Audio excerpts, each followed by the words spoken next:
Eli Manning gets shunned by the NFL for the Hall of Fame. Baseball season's right around the corner, and should Ole Miss have a harder spring? We'll talk about that all next.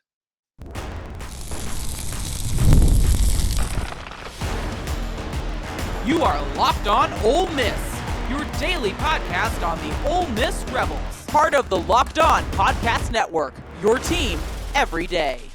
Thanks again for making the Locked On Ole Miss podcast your first listen every day. We're free and available wherever you get your podcast, including YouTube. We are part of the Locked On Podcast Network, your team every single day. Hello, I'm Steven Willis, the host of the Locked On Ole Miss podcast. He is Tom Vanderford, joining the show, like always, every week to talk Ole Miss sports. And we're going to have some fun today because the NFL did an unbelievably stupid thing and did not put Eli Manning in the Hall of Fame. And this is the same organization, Tom, that has Joe Namath in the Hall of Fame. And there is not a world where Eli Manning does not clear the Joe Namath bar. I agree. It blew my mind. I think it's, I hate to say it, but I think it's a little Ole Miss bias. I really do. I think that if he would have went to Alabama, he would have gotten in. I believe that. Yeah, I think he's going to make it into the Hall of Fame. I do, honestly. But I hate how subjective people are in who they rail against, because they basically campaigned against him the whole time that he became up for it whenever they thought he could be in it. And they were talking about his numbers do not merit being in the Hall of Fame. He did this, that, and the other. And then you look at the Hall of Fame, and so many quarterbacks have actually gotten in with much less numbers than Eli Manning did. Troy Aikman's in the Hall of Fame and has like 200 less touchdown passes in his career. You know, the statistics warrant him being a top 10 quarterback in all of them to get into the Hall of Fame. I just think it's stupid how subjective people are in who they decide to let into their club. In their mind, they decided that Eli Manning is not a good quarterback. So we need to fight against that, but we need to let Troy Aikman in with actually worse numbers and probably a better cast around him. Yeah, a lot of people don't understand. One of his biggest stats, as far as I'm concerned, is he was a freaking Ironman for like 15 years, man. Yeah. He didn't miss games. He played hurt. And, he's got 2 rings, 2 Super Bowl MVPs. He's in the top 10 in yardage, passing, and touchdowns and everything. I don't get it. Yeah, it's absolutely just kind of unhinged. But I guess the NFL is going to do the NFL, and people are going to talk about that. And I guess when it all says to everything, it's like I wish I could be aggravated with Eli Manning the way that Cowboy fans are about anything. Right. I think they're just like a blood feud. And I think it goes back, honestly, to their division rivals. So they're supposed to hate Eli Manning. But Eli Manning in the opening of Jerry World beat the Cowboys and actually signed the stadium. And I think stuff like that just completely got under their skin. I agree. I think things like that are the reason that he didn't get voted in last night. But I don't know what the protocol is. Can he come up for it next year as well? Yeah. Or I think he's got 4 years or something like that to get in. But maybe I'm thinking about how baseball does it, and the NFL has different rules. But he'll have other opportunities. So we'll see how it goes. Anyway, changing the gears right now to Ole Miss football. I did a video on Friday about Kewan Lacey and how Lane Kiffin has found his potential star running back. And I made the comment that this staff does not publicly recruit other running backs if it could hurt them in recruiting of the running backs that they really want. The example is they needed Trey Hall, and they wanted Trey Hall. But Trey Hall signed in December, and nobody knew about it until the end of January. The reason is because they didn't want to scare off any portal running backs. That's the reason they did that. But Ole Miss signed Kewan Lacey almost overnight, it seemed like. He decided to go to Ole Miss, even though that Ole Miss knew that that would likely cost them Justice Haynes, which I got text messages before while Justin Haynes was on a visit, and Ole Miss thought they were going to get him in the end. And then Kewan Lacey committed, and all of a sudden that cooled. Haynes ended up going to Memphis. And you know what? Ole Miss was kind of cool with that because Kewan Lacey was the guy they wanted all along. Hey, man, they wanted him last year. And we thought we had him. And then he went to Missouri. So it comes back to what Lane said before and what you've said before. Sometimes it's best to be second. And just wait. But he was well thought of, and I think he fills a role that we desperately need. Yeah, and I think we had a comment on the video on Friday where they were talking about a small running back, and he's over 200 pounds. He's not a small back at all. Trey Hall is the small back. He's the little guy, but Kewan Lacey and Logan Diggs and Shakai Mills-Knight, they're all bigger running backs. 200-pound backs, man. Yeah. With a lot of talent in that room for Ole Miss. But that leads to the question, should Ole Miss have a more difficult spring? Because last year they had the kinder, gentler spring practice, and they had trouble running the football. You can do your causation and effect and all of that, but that is an absolute fact. They did a kinder, gentler spring, a kinder, gentler fall, and they had trouble running the ball, especially between the tackles. A lot of people are going to put it on running backs. They're going to put it on the offensive line, but a lot of the same offensive linemen was returning to Ole Miss that finished second in the SEC. They didn't start this year, but they had the personnel to do it, and they did it last year. So should Ole Miss go get after it a little bit more behind closed doors this spring? I think so. I think reps are important. I think gelling together on offense is important, especially when you have all these moving pieces, all the new offensive line and the running backs, and nothing replaces contact. Now, saying that, I don't expect Lane to change. I think Lane will do the same thing as he did last year. You look at the Pro Bowl.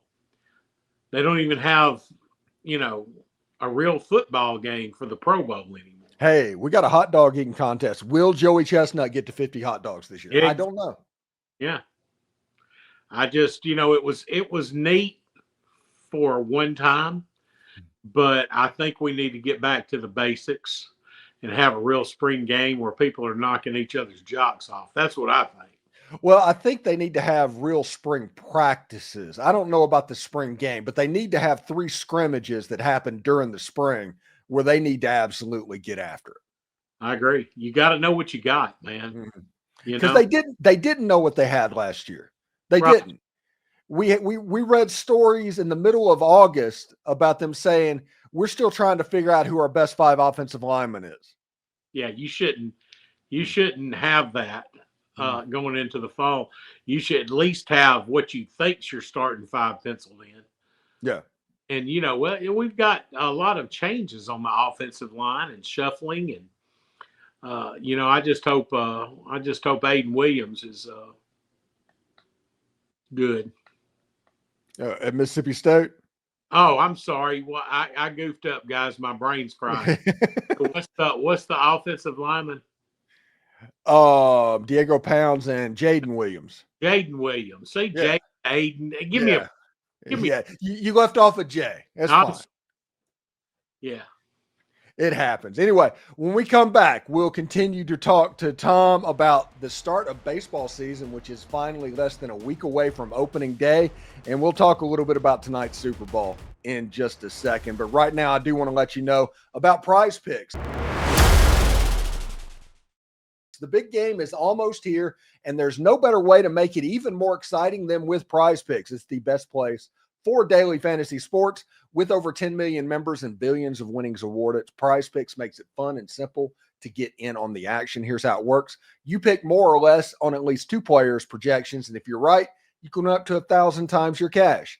Prize Picks even has a free pick right now where if Patrick Mahomes only needs to throw 1 yard to win. Pair that with one more correct pick and you're cashing out. Example, this week I'm looking at the board and I'm selecting more for Travis Kelce in receiving yard, and I think more for Jalen Hurts in passing yardage. Maybe that's the A.J. Brown thing. I'm thinking about that. What I love most about this is fast, safe withdrawals. When I win, my cash is in the account in as little as 15 minutes. Check out the promos tab also to tell any of the super sweet Millie winners big game lineups.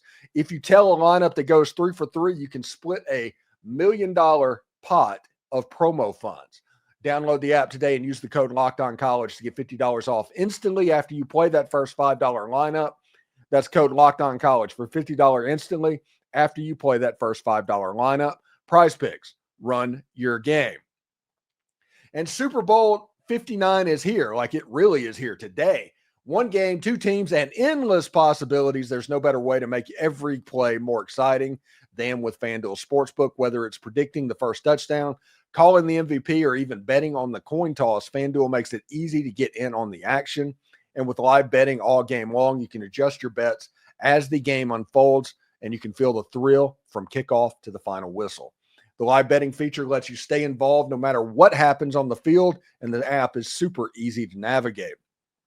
Plus, knowing that you can place a $5 bet and potentially win $200 in bonus bets for the Super Bowl, that's icing on the cake. Download the app or head to FanDuel.com to get started. Bet just $5, and if you win, you'll score $200 in bonus bets. That's FanDuel.com. Bet with FanDuel, an official partner of Super Bowl 59.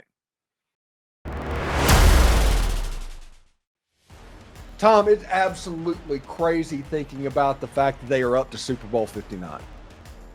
No, it's yeah. You know, it's kind of neat though, because the first Super Bowl was the year I was born, so it's easy for me to remember. 59th birthday is February the 23rd, so I'm like, hey, I know exactly what Super Bowl it is. Yeah, I mean, you're right there around it. And I guess it was Super Bowl 20, maybe. Was that it when the Bears played the Patriots? That is correct.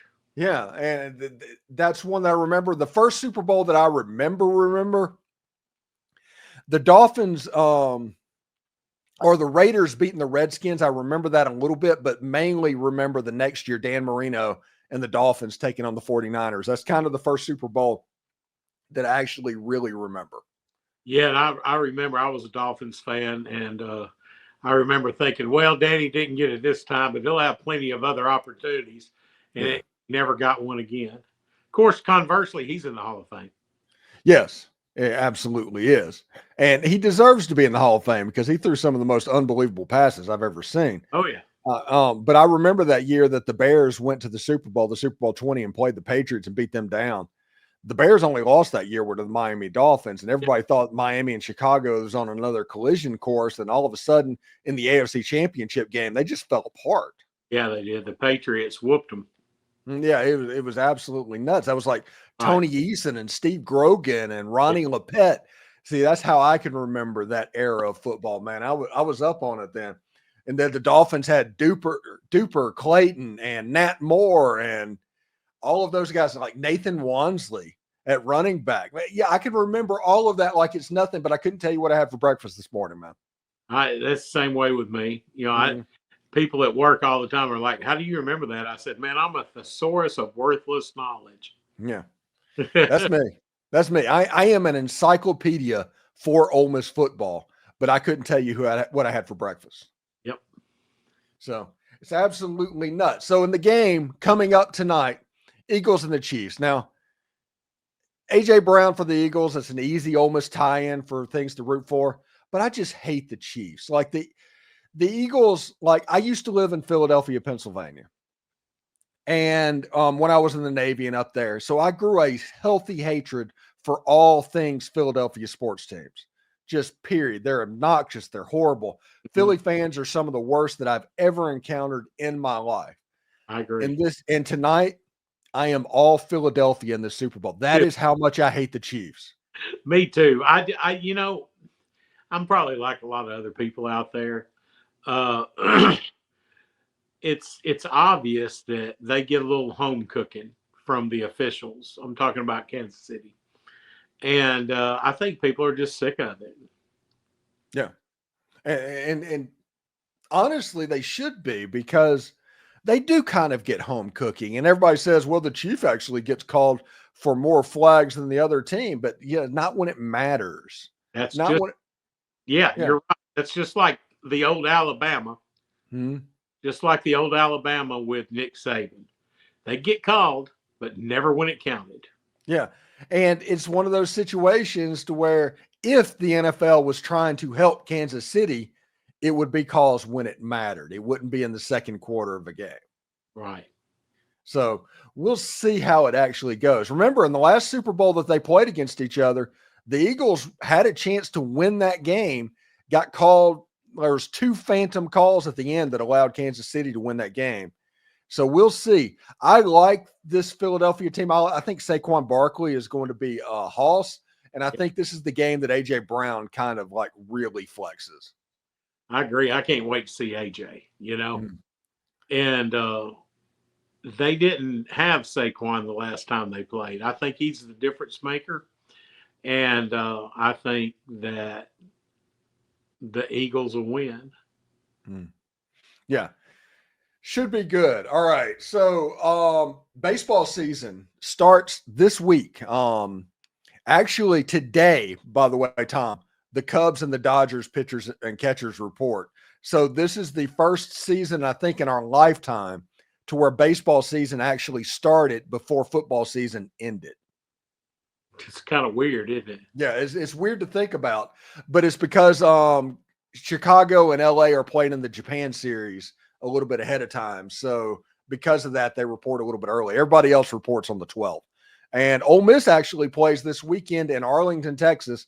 For anybody that's interested in this, Chris Phillips from SEC Unfiltered is going to be in Arlington for these games. Ole Miss has 3 games. The last time I think they played out there, it was either the year before or the year they won the national championship. I mean, so playing out in Arlington is pretty good. And I actually kind of like that stadium as well. So we'll see what happens. Hunter Elliott's probably going to get the ball to start. Ole Miss predicted by the SEC coaches to finish 15th out of 16 teams. It's like, that's kind of a scary thing. Yeah, but I think Elliott's going to make them a little bit better because they have a Friday night guy this year. Yeah, I think, everything I've read positively about Elliott is he's back stronger than ever. So I'm excited to see that. I mean, he hasn't played since his freshman year. So I'm really, really looking forward to seeing what he's got. Yeah, and it's interesting. Like during baseball season will be my surgery that I'm going to have. So I'm going to be convalescing, looking at all the baseball games. I'm not going to be able to talk about them, but I'm going to be able to see them. And I'm really excited for my MLB app because I'm going to watch a whole lot of Major League Baseball because there's like 7 games on per day. So we'll see exactly how that goes. But I'm excited about baseball season. I'm getting ready, like starting on March 1st. I've got 5 games picked out that I'm going to see in spring training. I'm going to see the Tigers and the Phillies because I want to see Bryce Harper. The Yankees, obviously, I'm catching them. I'm seeing them play the Braves and the Orioles because the Orioles are must-watch football, and the Pittsburgh Pirates on the off chance that Paul Skeens throws. Those are the 5 games that I'm going to in March. Paul Skeens is the man. Yeah, I just want to see what 100 203 mile an hour fastball consistently looks like. Right. It's pretty cool. And, the Tigers going to be good this year. They're going to be good. And everybody said whenever I started doing the spring practice and going all in with the Tigers and everything's like, why did you pick them? They finished last like the last 5 years. And then within 2 years in the playoffs. And it's like, I don't know what the big deal is. Love it, man. Yeah. So anyway, thanks again for making the Locked On Ole Miss podcast your first listen every day. We're free and available wherever you get your podcast, including YouTube. We are part of the Locked On Podcast Network, your team every single day. Tom Vanderford joins us like he does every week. Tom, thank you so much, and I'll see you next week, buddy. See you next week, buddy. Hotty toddy. Hotty toddy.